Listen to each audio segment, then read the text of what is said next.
bien le bonjour au soir, c'est Alexen et bienvenue dans cette vidéo pas spéciale, parce que pour le coup si toutes les vidéos sont spéciales du coup ça sert plus à rien, mais bref, une vidéo consacrée à la fête du cinéma spéciale édition 2021. En effet, du mercredi 30 juin jusqu'au dimanche 4 juillet se tenait la fête du cinéma. Et pour marquer le coup, puisque la fête du cinéma c'est un peu pour fêter évidemment la réouverture des salles de cinéma après autant de mois de privation, la putain de sa mère. Et du coup je me suis dit, tiens, pourquoi pas ne pas profiter de cette fête pour aller voir plein de films un peu tous les jours en fonction de mon emploi du temps, de mon travail ou quoi que ce soit. Et c'est ce que j'ai fait, j'ai vu 6 films en 5 jours, à savoir Conjuring 3, Président, The Deep House, Cruella, Pierre Lapin et La Nuée. Et une autre pensée m'est venue et je me suis dit, tiens, pourquoi pas faire comme j'avais fait en 2017 où j'avais critiqué plein de films un peu tous les jours, où j'avais parlé de tous les films que j'avais vus pendant cette fête du cinéma, et pourquoi pas refaire la même chose? Ça me paraissait une bonne idée. Et donc c'est ce qu'on va faire tout de suite avec le premier jour de la fête du cinéma. C'est le jour 1, celui qu'on retient, celui qui s'efface quand tu me remplaces.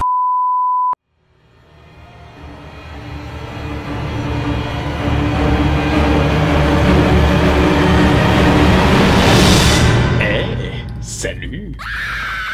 Donc non, vous en faites pas, j'ai pas une panne de courant quoi que ce soit, c'est juste que je me suis dit pour parler d'un film d'horreur, je me suis dit autant se mettre dans l'ambiance, donc autant tourner un peu dans un endroit un peu bizarre, pour parler de Conjuring 3, Son l'emprise du diable de Michael Chavez.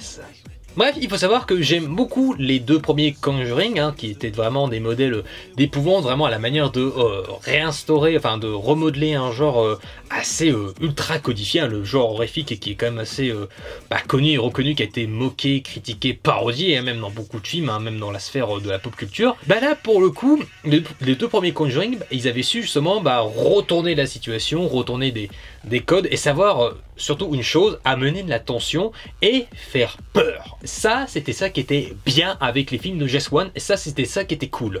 J'ai plus une préférence pour le premier Conjuring qui avait su vraiment remodeler le genre et vraiment amener beaucoup de surprises et surtout de la tension autour de l'histoire de cette famille. Vraiment, où est-ce que ça allait aller? On avait vraiment de l'empathie pour cette famille et puis surtout pour les Warren qui étaient vraiment des personnages assez atypiques mais à la fois attachants. Tout ce qui était tout ce qui tenait de l'horrifique, avec les scènes justement qui étaient des grosses préparations paiement justement et des gros foreshadowing qui étaient vraiment hyper bien ficelés. Si je fais ça, beaucoup de gens vont se chier dessus, beaucoup de gens savent de quoi je parle.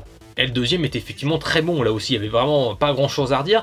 C'était plus au niveau de l'histoire que je trouvais un peu plus tiré par les cheveux, la manière comment ils comprenaient certaines choses. Enfin, j'avais beaucoup plus de réserves concernant l'histoire en elle-même, mais tout ce qui était épouvante, là encore, c'était encore... ils avaient su remodeler, enfin ils avaient encore su surprendre, et puis surtout avec des fulgurances de mise en scène. Surtout la scène où on voit Ed en train de parler à quelqu'un de possédé, lui il est au premier plan, il est net, et puis c'est tout flou derrière, et du coup tu comprends pas vraiment ce qui se passe, et t'as cet aspect vraiment dérangeant, malsain, lourd, et tu sais pas ce qui peut se passer derrière, et c'est assez angoissant comme sensation et comme moment, et ça c'est ce qui manque à beaucoup de films et beaucoup de films d'horreur de manière générale de nos jours. Et donc pour revenir à Conjuring 3, ça essaye de faire du Jess Wan, ça essaye de faire comme lui, ça essaye de dire en fait non, ça va pas être là, le truc va se passer là, en fait on va distendre le temps, on va faire en sorte que ça dure, puis en fait sans le talent de Jess Wan. Ouais. Et pour un film d'horreur, ça m'a plus détendu que ça m'a fait peur en fait. C'est pas très bon signe quand même. Quand t'as vu beaucoup de films d'horreur, quand t'as vu beaucoup de films de manière générale, tu sais exactement où est-ce que le film va en fait. Tu te dis, donc en fait, ils sont à telle situation, tu dis que pour pouvoir débloquer la situation, il y a quelqu'un qui va devoir faire ça ou dire ça. Donc en fait, toutes les scènes, tu t'y attends dès qu'il y a une histoire de possession, évidemment, tu t'attends à ce que le personnage qui est possédé, tu t'attends à ce qu'il voit quelqu'un à travers une fenêtre, enfin qu'il voit le fantôme par-ci par-là, enfin, t'es pas surpris à aucun moment. Et je parle pas des scènes justement qui ont essayé de copier le style de Jess Wan, où à un moment tu vois une boîte de céréales qui bouge, tu fais c'est pas... Tu te dis pourquoi ils iraient faire peur avec une boîte de céréales, la boîte tombe, puis là en fait tu vois que c'est une souris qui en sort. Je me suis dit, putain, ils sont à deux doigts de nous faire peur avec un chat, c'est pas possible. Non, heureusement, ils l'ont pas fait, et Dieu nous en préserve hein, de ce cliché. Hein. Mais voilà, n'empêche que t'as la souris qui en sort, qui va vers un mur, il y a un trou dans le mur, je sais pas comment ça arrive, mais voilà, il y a un trou dans le mur, le personnage regarde, ça tire au niveau du temps, tu te dis... où est-ce que ça va venir et tu te dis ça peut pas venir de là, ça peut pas venir de là, bah du coup tu te dis bah c'est dès qu'il va se retourner, puis paf, voilà, c'est dès qu'il se retourne qu'il y a le jumpscare. Après il faut quand même avouer qu'il y a quand même des qualités, il y a quelques scènes que j'ai trouvé vraiment bien ficelées, il y a des scènes que j'ai vraiment trouvé efficaces en termes de tension, comme par exemple bah, quand t'as Lorraine Warren qui utilise ses pouvoirs dans une forêt pour pouvoir comprendre ce qui est arrivé à une jeune fille. Ça, j'ai trouvé ça vraiment pas mal en termes de tension, et vraiment, quand tu vois que le personnage s'implique peut-être un peu trop dans ses pouvoirs, justement, pour pouvoir vraiment comprendre ce qui s'est passé. Du coup, à un moment donné, t'as cette espèce de... est-ce qu'elle va pas aller trop loin à un moment donné? Qu'est-ce qui va se passer? Où est-ce que ça va? Donc, t'as ce mystère, t'as ce suspense qui est instauré, et qui là, ça fonctionne avec le montage parallèle en plus, où des fois, le présent se mélange au passé. Donc, il y a quelque chose qui fonctionne à ce moment-là, et c'était en plus une scène qui, visuellement, elle est intéressante de la manière comment Lorraine, elle s'immerge dans l'univers. Et t'as une autre scène où justement bah, t'as Lorraine, où encore une fois elle utilise ses pouvoirs, ils sont dans une morgue avec Ed, et puis là elle est concentrée sur un cadavre, donc elle est complètement ailleurs, et puis t'as Ed qui doit rallumer une lumière. Bon, tu dis que la mécanique c'était un peu prévisible, donc il allume la lumière et puis il voit qu'il y a un cadavre mais immense qui est là, qui ne bouge pas, et du coup il est comme ça en mode Lorraine, réveille-toi, Lorraine, faut que tu reviennes. T'as ce moment qui là fonctionne parce que du coup on voit le cadavre qui commence à bouger et lui il est comme ça en mode putain mais bouge, putain mais qu'est-ce que je dois faire? Il y a cette tension qui augmente et qui là ça utilise bien le temps, qui utilise bien le rythme pour faire monter une tension. Là ça fonctionne. Et ce qui fonctionne aussi, c'est ce qui fait que ça tombe pas non plus dans la nullité la plus totale, c'est que bah, Patrick Wilson et Vera Farmiga qui jouent donc bah, le couple Ed et Lorraine Warren, bah, ils sont méga attachants de fou. C'est mignon de la manière comment des fois ils interagissent ensemble, comment Ed il comprend sa femme, comment Lorraine dit quelque chose, dit à Ed non surtout ne dis pas ça, ne fais pas ça, puis du coup il va être hésitant, il va faire... tu vois qu'il sent qu'il le pose et il se dit je vais écouter ma femme. Ça, il y a beaucoup de petites interactions entre eux qui sont non seulement touchantes, la manière comment tu vois comment ils s'aiment et tout, et c'est super mignon que la manière comment ils se regardent, comment ils se touchent, comment ils s'inquiètent l'un pour l'autre. Tu vois vraiment cette connexion des personnages, et ça c'est super important, et c'est ce qui fait que t'as quand même envie de suivre malgré le fait que ce soit complètement cliché, que le twist à la fin en fait tu te dis en fait, je pensais pas que c'était ça, mais en fait, je l'avais plus ou moins compris, en fait. Et donc, au-delà de cette connexion avec les personnages qui fonctionne très bien, bah, derrière, c'est dans un scénario qui pousse pas assez son sujet, alors que sur l'affiche, c'est pourront-ils prouver l'existence du diable? Et à un moment donné, la question, elle est posée, est-ce que juridiquement, ça va pas faire jurisprudence? Est-ce que ça va pas changer le système des États-Unis ou quoi que ce soit? Même si il n'y a aucune réponse. Il n'y a aucune réponse à ça, c'est le film qui te balance ça. Et fondamentalement, est-ce que ça a changé quelque chose? On le sait pas en fait. Donc ouais, malgré quelques scènes qui fonctionnent en termes d'angoisse, quoi que ce soit, bah c'est pas suffisant parce que derrière le scénario, il est complètement prévisible, ça va pas en profondeur au fond de son sujet, parce que quand même, tu te dis que ça devait parler vraiment soit du diable, vraiment du dossier le plus dangereux que les Warren aient connu, ou soit que ça te remette en question tout le système juridique. Et le truc, c'est que ça essaye de faire du Guess One, mais sans son génie. Et du coup, bah, on sent qu'on a perdu au change de que Guess One ne soit pas chargé de ce Conjuring-là. Et c'est ultra dommage.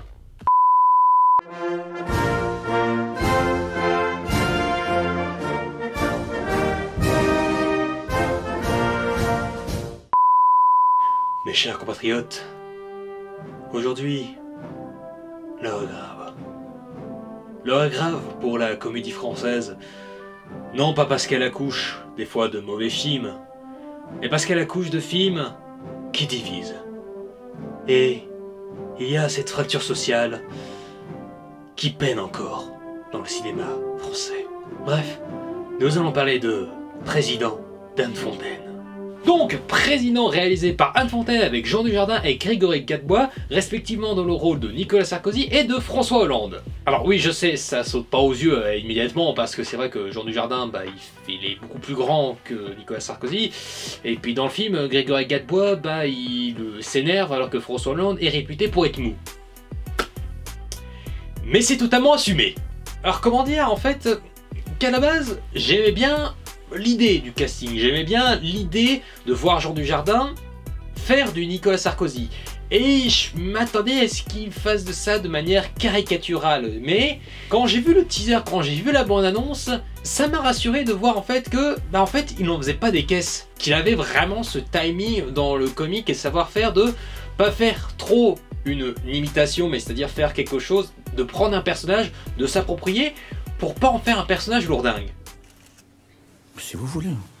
En fait, Grégory Gadebois, ça fonctionne bien en termes de physique, par contre il ressemble totalement, mais c'est plus au niveau du caractère, que là par contre c'est différent.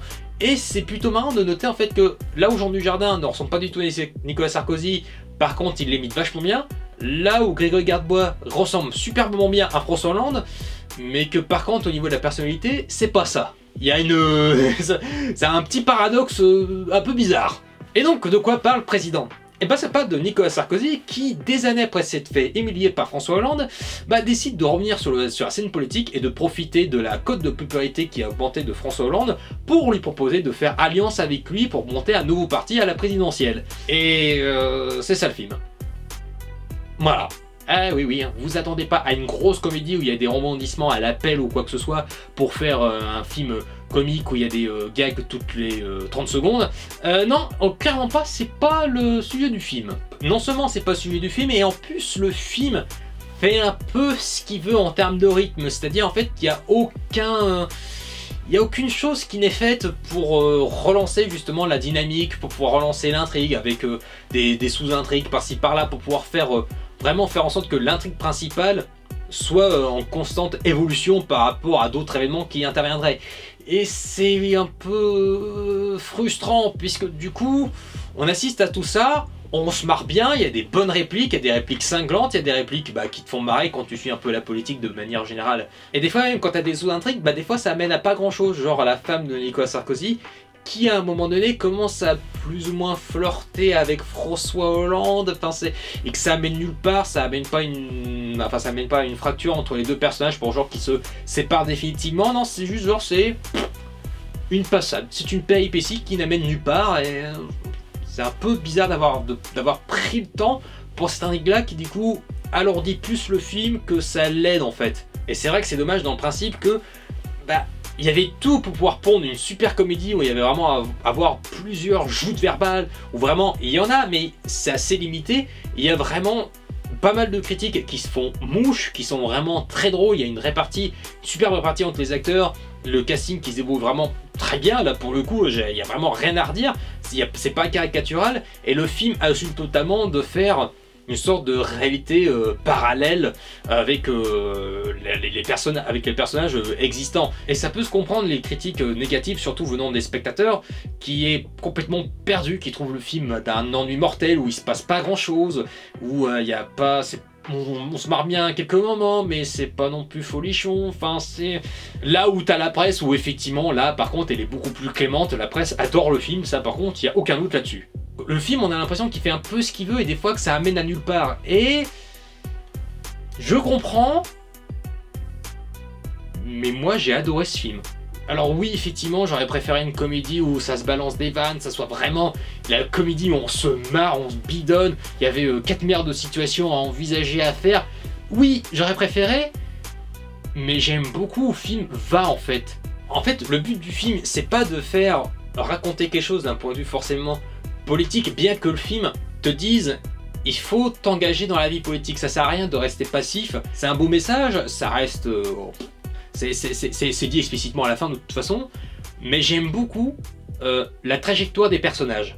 J'aime beaucoup cette histoire de personnages qui, à un moment donné, étaient au sommet de leur gloire, puis à un moment donné, qui sont complètement déchus, en fait, qui sont devenus des personnes lambda, c'est-à-dire elles font plus rien, elles essayent de remonter la pente, jusqu'à savoir cette beauté dans l'échec. et que finalement c'est pas la réussite d'un objectif qui compte, c'est la réussite d'un point de vue personnel et d'un point de vue relationnel. Et ça c'est assez fort ce qui ressort de des derniers dialogues à la fin du film entre François Hollande et Nicolas Sarkozy. Je vais pas les spoiler, je vais pas spoiler du tout, mais c'est assez teinté de mélancolie et moi ça m'a beaucoup touché. Je sais pas pourquoi, je sais pas pourquoi vous dire pourquoi, mais ça m'a beaucoup touché ce rapport au temps qui passe et à la relation avec les personnes. Et t'as vraiment cette idée de les ambitions qui des fois te bouffent ou des fois t'as envie d'exploser dans certaines situations où t'as par exemple cette scène que je trouve assez forte où t'as la fête au village à un moment donné et tu vois François Hollande qui joue du saxophone. Puis à un moment donné, après sa représentation, il y a un sénateur qui vient parler et qui à un moment donné fait un discours assez virulent. Et tu vois François Hollande à ce moment-là, le cadre est vraiment bien sur lui, ça fait un caméra caméra poitrine. Les personnages autour sont un peu flous et là tu vois il commence à sourire, tu sens qu'il y a un peu une colère qui commence à monter en lui, il fait et ouais il y a des scènes comme ça, on a un point de vue de la réalisation, au niveau de la contemplation, c'est des trucs qui moi me parlent à un moment donné quand pareil t'as encore François Hollande à un moment donné quand il décide vraiment de se lancer, de se relancer dans la vie politique. Juste avant t'as cette scène là où il a fait une balade et à un moment donné il est sur un petit tracteur. Il regarde, il est posé devant le paysage, t'as le soleil qui l'éclaire, il est posé puis il est détendu. Tu sens qu'il a pris une décision et après il y a ce plan sur le paysage où tu sens que il y a cet apaisement, il y a quelque chose, il y a un message, il y a toute une symbolique derrière que je pense que la plupart des gens n'ont pas forcément vu. Beaucoup de choses et c'est un film qui est assez touchant et c'est con, je vais spoiler ça, mais la scène où on voit les deux personnages à un moment donné, ils parlent de Francis Cabrel comme quoi ils pourraient essayer de plaire au public d'intellectuels et ils te sortent, juste après ça, ils chantent « Je l'aime à mourir ». Mais là, les deux personnages le chantent en fait. Et tu vois Jean Dujardin chanter façon Nicolas Sarkozy et tu vois Grégory Gadebois avec sa grosse voix chanter la chanson et chaque personnage à un moment donné a un couplet. Et à ce moment-là, ça crée une forme de poésie puisqu'il y en a un qui fait du vélo à ce moment-là et on le suit et à l'autre va s'occuper justement des abeilles, il fait de l'apiculture à ce moment-là et tu les vois être dans leur environnement et pourtant être en symbiose à ce moment-là avec la chanson. Il y a une forme de poésie qui est assez belle et tendre. Donc Président, c'est pas un film parfait. Je me rends compte que c'est peut-être effectivement un film ennuyeux. Mais moi personnellement, j'ai bien aimé les répliques, j'ai bien aimé où ça allait, j'ai bien aimé le casting, j'ai bien aimé l'interprétation qu'il y avait derrière. Et franchement, c'était même touchant. Pour ça, peut-être que ça vous plaira pas. Et effectivement, ça c'est pas grave.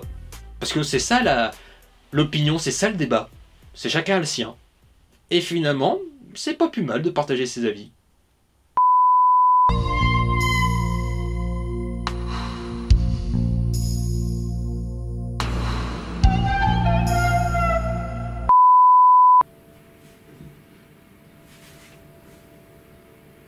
On n'est pas bien là.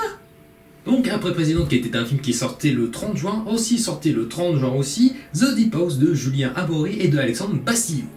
Et là pour le coup c'est un film, quand j'ai vu son sujet, j'avais voulu voir sa bande-annonce mais j'étais hésitant parce que j'avais peur que la bande-annonce en monte de trop, puisque généralement c'est ça le problème des bandes-annonces actuelles. Puis finalement quand j'ai vu la bande-annonce et qu'elle montrait juste le concept de ce couple qui faisait des urbex dans les maisons hantées et puis qui là allait faire de l'urbex dans une maison qui était sous l'eau flotte, j'avoue que ça m'avait pas mal intrigué.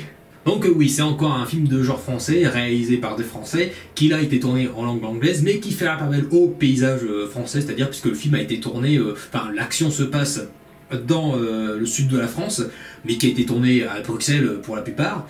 Et surtout les parties sous la flotte qui ont été fait en tournage réel, faut pas déconner, c'est ça qui est fou. Et ouais, j'ai bien aimé ce film.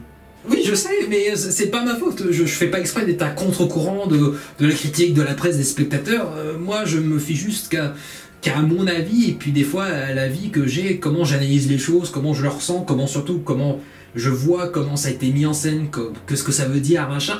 Et pour moi ce que je vois, ça a été un bon moment.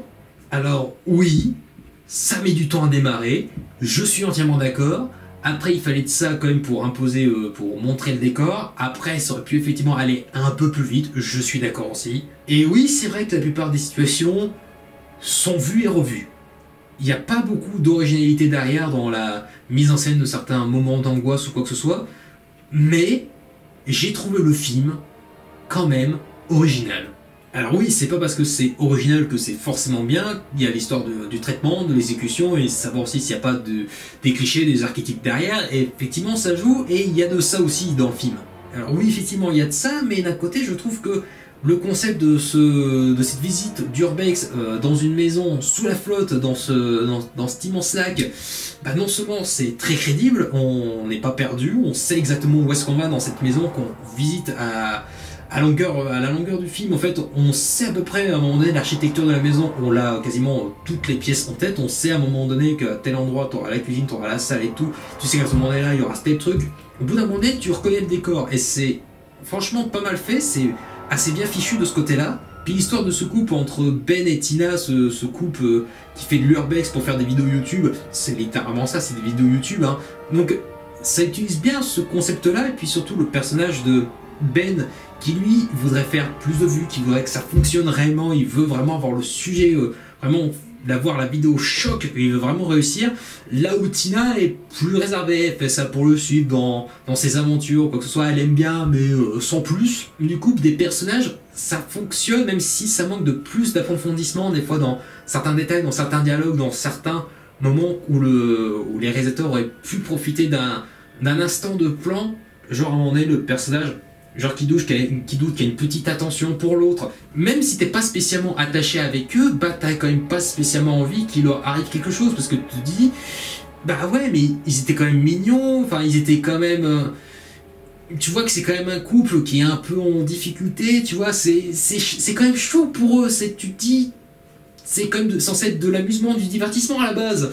Donc c'est certes pas original au niveau de l'intrigue, mais dans le scénario il y a quelque chose d'un peu plus profond, justement, qu'il faut gratter, et c'est sur les relations toxiques dans le couple. Des petits sous-entendus, des trucs par-ci par-là, le fait est qu'à un moment donné, Tina dise une information, dise un mensonge dès le début du film, le fait est que que Ben soit obsédé par la réussite, enfin, il y a beaucoup de choses en filigrane et qui sont des sous-entendus qui sont pas dites, et en fait, ça apporte quelque chose en plus. Donc, en fait, c'est pour ça que je trouve que le film n'est pas si vite que ça, et qu'en plus, d'un point de vue technique, alors, il y a des bas qui baissent, mais il y a des choses qui fonctionnent.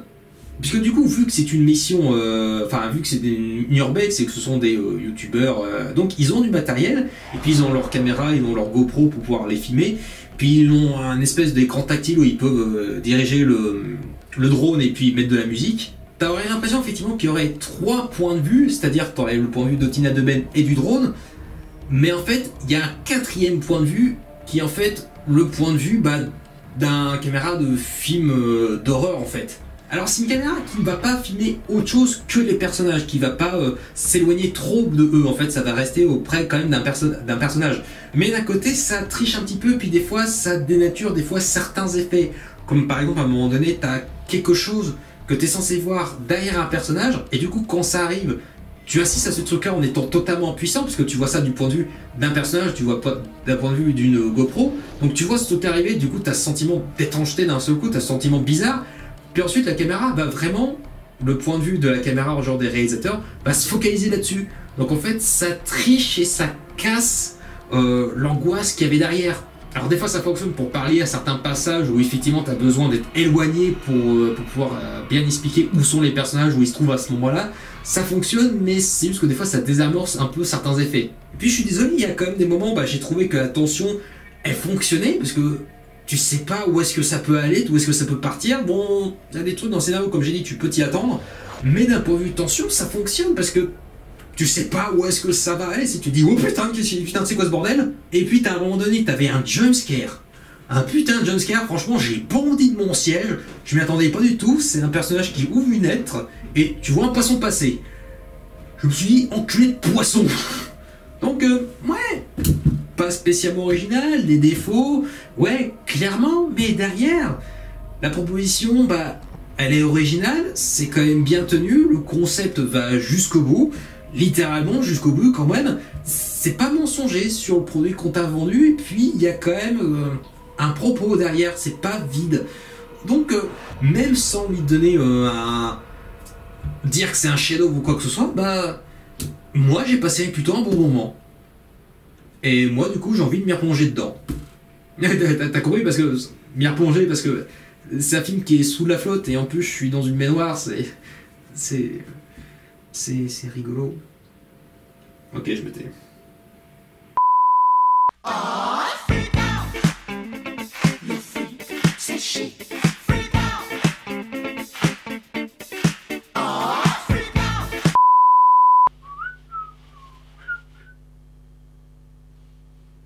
Quoi? Oui, je sais, c'est une robe de chambre et... Oui, c'est pauvre complètement, et oui, en même temps, j'avais rien par rapport à la mode, par rapport à Cruella, tout ça, mais bon, j'allais pas dépenser de la thune pour ça, et puis, je sais pas, je me suis dit, quitte que ce soit un film doudou fait par Disney, donc autant se mettre en robe de chambre, comme pour notre enfance et tout, je me suis dit que ça pouvait être sympa. Mais jugez pas, s'il vous plaît. Donc bref, voilà, nous sommes là pour parler de Cruella de Greg Gillespie, et honnêtement, je vais pas détailler mon avis sur ce film. Non pas qu'il n'y ait rien à dire sur ce film, mais absolument pas. Au contraire, il y a beaucoup de choses à dire. Mais voilà, le truc, c'est que ce film-là, j'aimerais bien me le réserver pour une vidéo en fin d'année, une vidéo bilan de remake live Disney. Voilà. Surtout une vidéo des remakes bilan de l'année 2021, et putain que ça va faire du bien. Donc ouais, il y a beaucoup de bons points à dire sur ce film-là, mais il y a surtout beaucoup de bonnes choses. Il y a aussi des trucs un petit peu qui m'ont fait les vœux au ciel, comme certaines décisions du scénario, enfin, plus certaines facilités pour aider le personnage. Parce que il y a des trucs, à la fin, ça m'a fait un peu lever les yeux au ciel, en mode c'est un peu gros quand même, hein. C'est un petit peu gros. Enfin, exagérez pas quand même. Mais voilà, il y a beaucoup de choses à redire, que ce soit sur le choix de l'année, comme par exemple quand le film il se passe en plein essor, en plein Londres, en plein essor du mouvement punk rock. Donc ça apporte toute une atmosphère, ça apporte toute une ambiance déjà au film, et donc c'est un film qui est fait avec cette énergie-là, et ça fait putain de bien.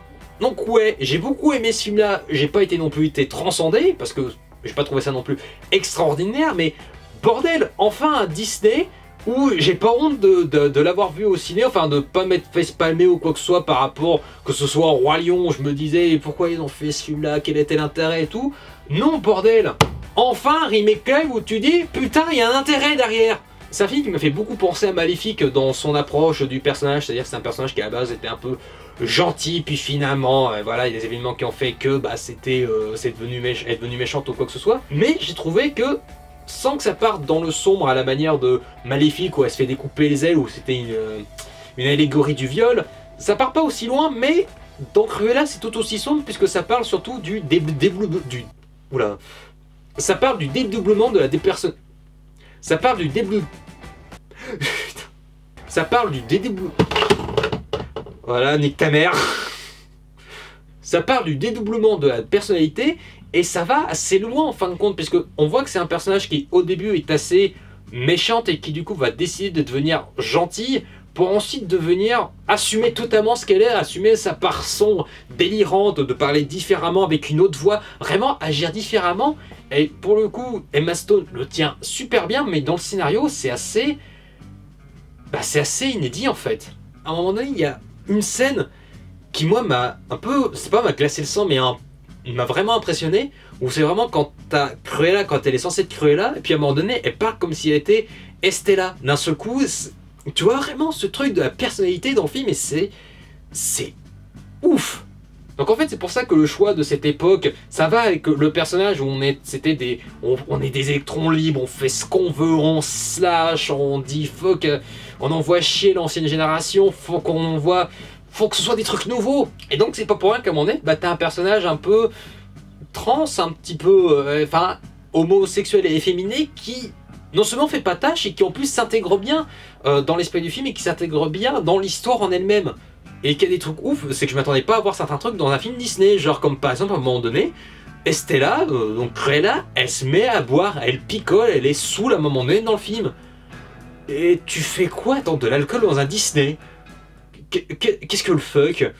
Donc t'as ce ton-là qui fait du bien à voir dans un film Disney, Et je vais pas aller franchement plus loin, je vais juste à un moment donné peut-être parler de la musique ou la bande originale, et pas mal du tout, faut quand même l'avouer, mais surtout les musiques préexistantes qu'ils ont choisies, qui est disséminée pendant tout le long du film. Alors au début c'est un peu trop omniprésent, mais surtout lorsqu'il y a des fois des musiques où là ça fait mouche, comme par exemple la musique de Nina Simone, Feeling Good, où là c'est bien choisi, il y a vraiment cette approche avec le montage du rythme, c'est-à-dire au début c'est lent, ça va avec le moment de découverte, parce qu'en plus c'est vraiment le moment où Estella découvre le monde de la mode comme elle le rêvait, et quand ça arrive, quand t'as la musique qui démarre vraiment, t'as ce moment où tu rentres dans l'atelier et t'as ce rythme, il y a ce je ne sais quoi qui est mais bien fait en termes de rythme et de montage.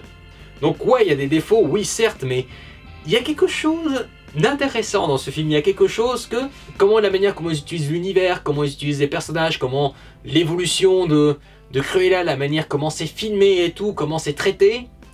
Et je vais garder ça pour une prochaine fois, pour que ce soit analysé plus en profondeur.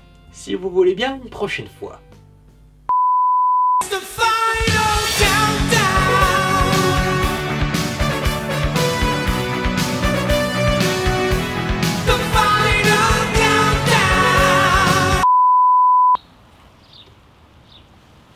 Ouais, habiter à la campagne qu'ils disent dans le film, hein. Des fois c'est un petit peu à chier quand même, hein.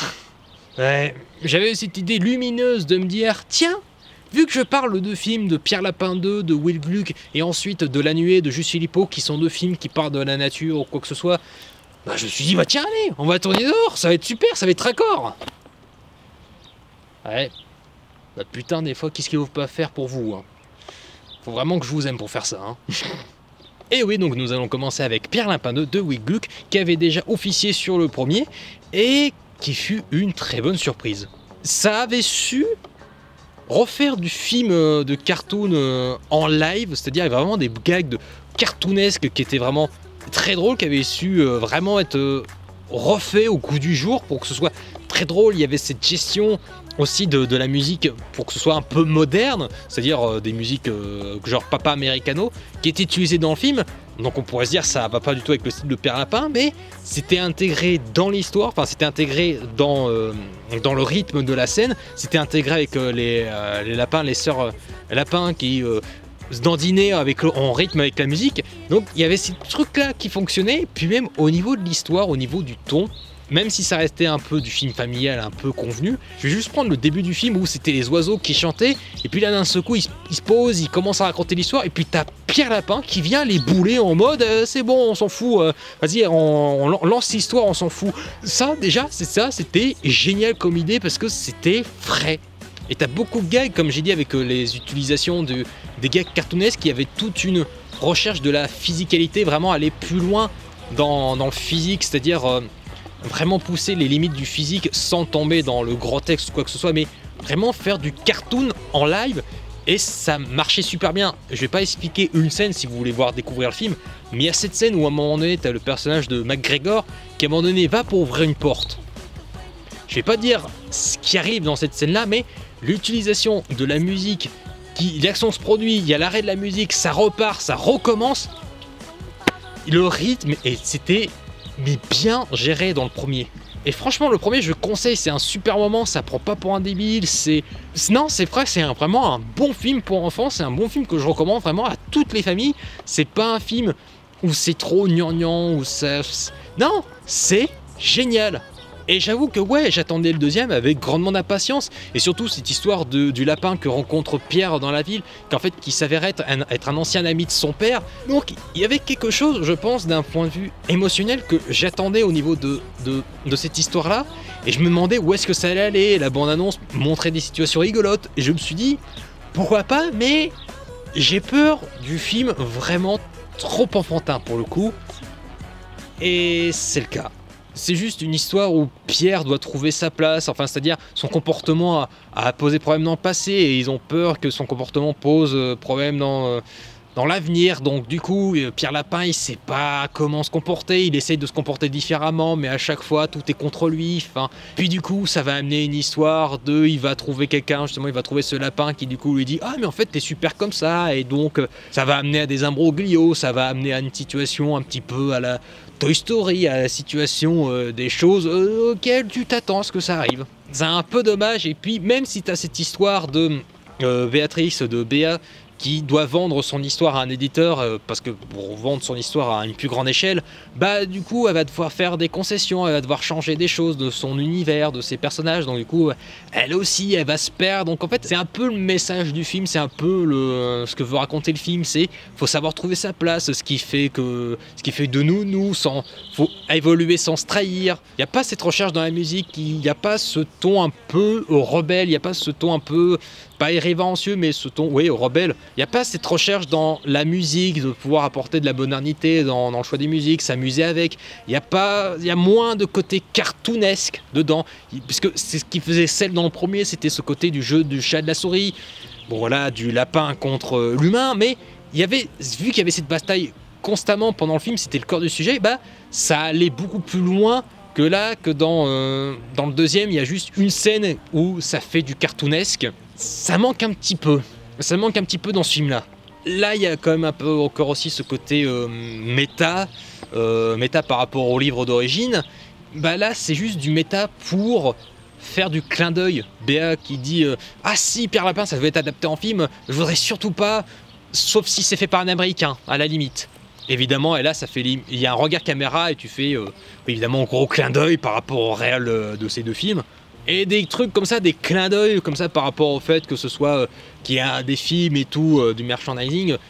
Voilà, oui, c'est totalement méta, c'est juste du clin d'œil et c'est pas pour apporter tout un propos par rapport au premier, c'est pas pour amener quelque chose de plus touchant, parce que dans le premier, il y avait ce rapport à une histoire, il y avait ce propos à un moment donné quand le personnage de Pierre Lapin est au plus bas dans le premier, tandis dans une histoire pour enfants, il se serait passé ça. Mais finalement, il se passe ça comme ça. Ça avait joué un peu avec les codes, même si c'était un peu contenu, ça jouait avec.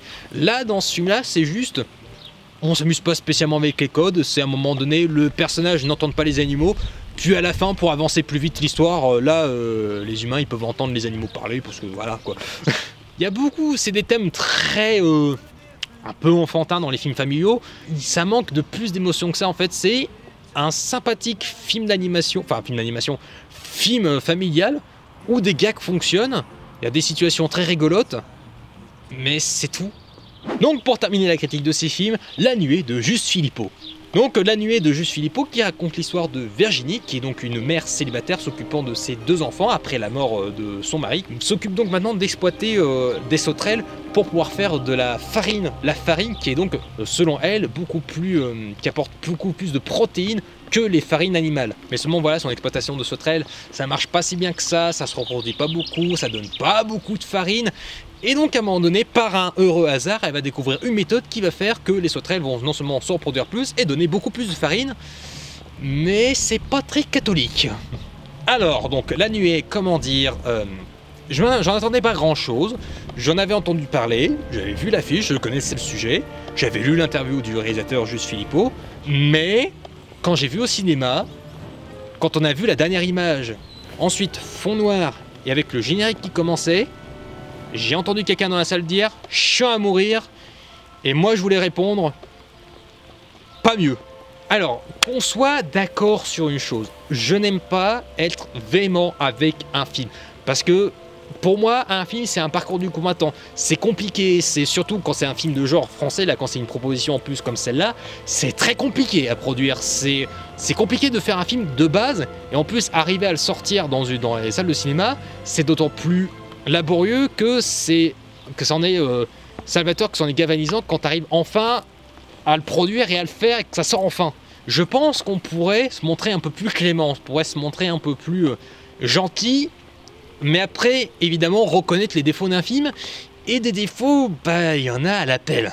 Donc t'as déjà l'actrice principale qui, je trouve, se démène avec ce qu'elle a, parce que en soi, elle joue bien, mais il y a quelque chose dans sa manière de dire les répliques qui, pour moi, il y a un truc qui sonne faux à chaque fois. Pas à chaque fois, mais dans la plupart des répliques qu'elle est sortie, il y avait quelque chose de faux. En fait, il y a un problème de dialogue dans ce film. La plupart des dialogues où tu pourrais les remanier pour que l'actrice les dise de manière plus naturelle.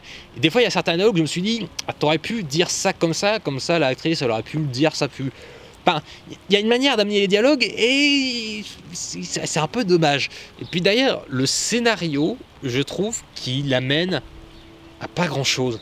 Toute l'idée du film, c'est de parler de nous, notre rapport à l'exploitation, à la surexploitation, à notre surconsommation, mais comment de base, en fait, on doit déjà produire tout ça. Donc ça veut dire qu'il y a forcément une surproduction, il y a des choses pas forcément très naturelles derrière tout ça. Donc en fait, c'est un bon speech de base, parce que du coup, c'est une mère qui doit sacrifier son corps pour pouvoir nourrir sa famille. Donc en fait, t'as littéralement le fait de s'épuiser physiquement, moralement, mais aussi physiquement. Donc ça, il y a quelque chose d'attrait à la maternité, il y a quelque chose de très porté sur la nature. C'est un film écologique, ça, il y a pas de doute là-dessus, mais ça l'exploite pas assez.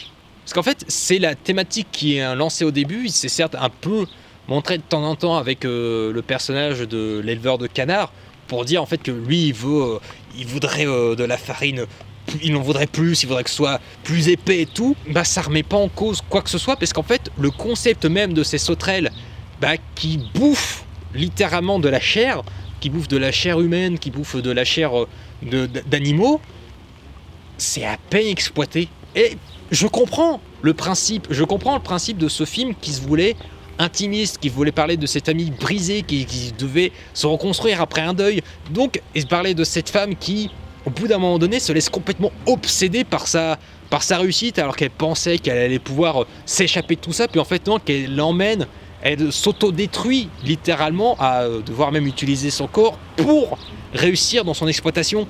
Ça pourrait être totalement louable et montrer qu'à un moment donné, il peut y avoir un point de retour jusqu'à en payer le prix, mais non, à un moment donné, le personnage de Virginie, c'est juste une connasse. Alors, j'ai aucun problème à montrer un personnage méchant, anti-héros, montrer un personnage douteux, mais d'un côté, quand le film essaye de montrer que, en fait, tu peux la pardonner, des trucs comme ça, pour moi, tu peux pardonner quelque chose de plus profond, de plus ambigu, de plus complexe, parce qu'en fait, ce qu'elle fait, techniquement, elle n'a pas autant la pression que si vraiment elle pouvait pas s'en sortir. En fait, elle aurait très bien pu s'en sortir peut-être d'une autre manière, je sais pas. Genre par exemple, elle a besoin de sang, pourquoi t'achètes pas alors des souris dans une animalerie? Et elle a des tas de manières de pouvoir s'en sortir différemment sans tomber dans l'extrême. Elle a tout le temps de pouvoir y réfléchir, en plus elle a de multiples manières de s'en sortir, mais non, elle fait les mauvais choix et pas pour les bonnes raison dans le bon moment. Donc d'un certain point de vue, ça pouvait être raccord d'utiliser ces histoires de sauterelles pour ensuite parler de cette sphère familiale qui se déconstruisait, qui était fragile, parce que c'est à ça que sert le fantastique, des fois c'est utiliser du surnaturel pour ensuite utiliser ça dans le rapport au réel, des trucs comme ça, pour dire des choses sur nous. Et effectivement, c'est un peu le cas quand tu vois la manière comment elle se comporte Virginie dans cet engrenage, vraiment à prendre les mauvaises décisions, mais ce sont pas les bonnes mauvaises décisions. Il y a quelque chose qui manque dans le scénario qui aurait dû être plus approfondi. Il y a des trucs dans le scénario qui sont au-delà de la cohérence. Genre à un moment donné, la mère sait que les sauterelles sont donc dangereuses, puis t'as son gamin, t'as Gaston qui fait « Oh, je peux en récupérer une pour mon vivarium ?» Puis elle fait « Ouais ». Alors qu'elle dit déjà juste avant qu'il doit pas rentrer dans la serre tout seul. Donc ça veut dire que t'es au courant que tes sauterelles sont dangereuses, mais par contre tu veux bien qu'il récupère une sauterelle. Et la réalisation, en tant que telle, elle est pas mauvaise, parce que il y a des plans très intéressants, comme à un moment donné un plan de vraiment en contre-jour où ça montre le personnage vraiment tomber dans les abysses, vraiment tomber dans le côté sombre, justement, vraiment tomber dans les ténèbres. Donc ouais, La Nuée, c'était une super proposition, mais qui manque de plus approfondissement, qui est trop long, qui a pas de rythme et qui utilise mal son concept, et dont à la fin on pense que ça pourrait partir et tout. En fait non, à chaque fois il y a toujours une solution de facilité pour régler la situation, comme par miracle. Enfin bref, voilà, du coup c'était une fête du cinéma assez riche pour ma part en tout cas, parce que vraiment 6 films en 5 jours, et encore j'aurais dû voir Un espion ordinaire qui était prévu sur ma liste, mais j'ai eu un petit truc au travail, donc ce qui fait que bah, j'ai pas pu y aller malheureusement, donc ça a décalé.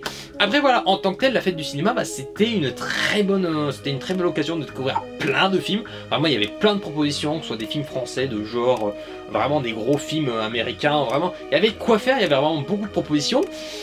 Il y en avait même un peu trop de propositions. Ouais, parce qu'il y avait encore des films qui étaient sortis depuis le 19 mai, qui étaient là depuis le 19 mai, qui sont encore exploités, et du coup, bah, ils ont connu encore un bon de fréquentation avec grâce à la fête du cinéma.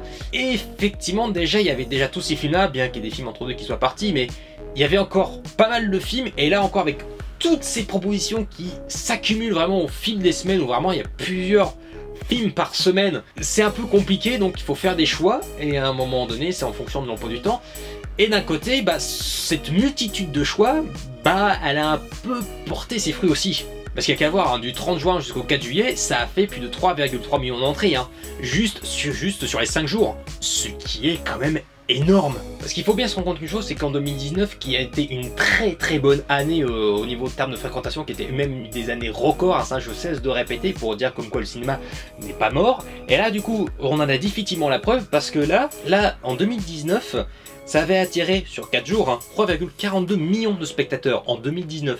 Je sais pas si vous vous rendez compte, hein, je veux dire, 2019 tout allait bien, il n'y avait pas de pandémie. Là, on reprend, on est dans une période post vraiment confinement, pandémie ou quoi que ce soit, c'est-à-dire l'habitude des gens, elles ont complètement changé. Là, ok, certes, il n'y avait plus du tout de jauge, il n'y avait plus du tout de couvre-feu. Bah là, voilà, ça donne 3,3 millions d'entrées sur les 5 jours. C'est quand même balèze. Faut quand même bien se rendre compte du contexte dans lequel on est.